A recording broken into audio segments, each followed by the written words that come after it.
बिहार विधानसभा चुनाव की दस्तक तेज हो चुकी है। राजनीतिक पार्टियां चुनावी तैयारियों में जुट गई हैं, लेकिन महागठबंधन के भीतर सीट शेयरिंग को लेकर कोहराम मचा है। यही वजह है कि विपक्ष के सबसे बड़े चेहरे तेजस्वी यादव की 15 सितंबर से होने वाली अगली चुनावी यात्रा पर अभी तक रोक लगी हुई है। नमस्कार, आप देख रहे हैं बेजोड़ बिहार और मैं हूं ऋचा।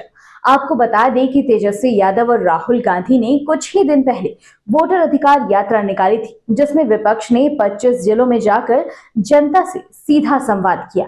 लेकिन अब भी 13 ऐसे जिले हैं जहां तेजस्वी यादव जाना चाहते हैं।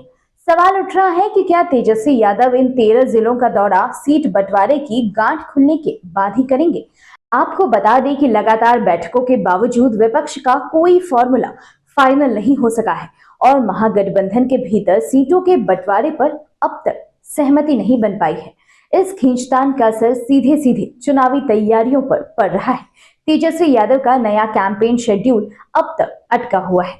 महागठबंधन के बड़े चेहरे ही जब अपने अभियान का रोड मैप तय नहीं कर पा रहे, तो जनता के बीच विपक्ष का संदेश कितना मजबूत जाएगा, ये एक बड़ा सवाल बन चुका है। आपको बता दें कि कांग्रेस 2020 की तरह 70 सीटों से नीचे आने को तैयार नहीं है, जबकि नए दलों की एंट्री ने आरजेडी पर दबाव बढ़ा दिया है। यही वजह है कि महागठबंधन की एकजुटता पर सवाल उठ रहे हैं और चुनाव से ठीक पहले विपक्ष कमजोर पड़ता दिख रहा है।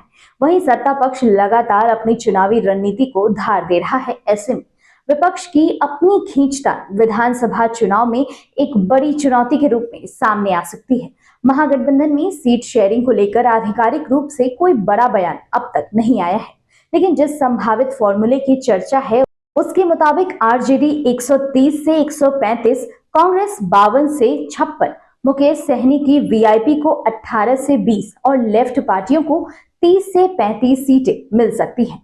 महागठबंधन के अंदर जो सीट शेयरिंग को लेकर कोहराम मचा है, उसने विपक्ष की ताकत और एकजुटता दोनों पर सवाल खड़े कर दिए हैं।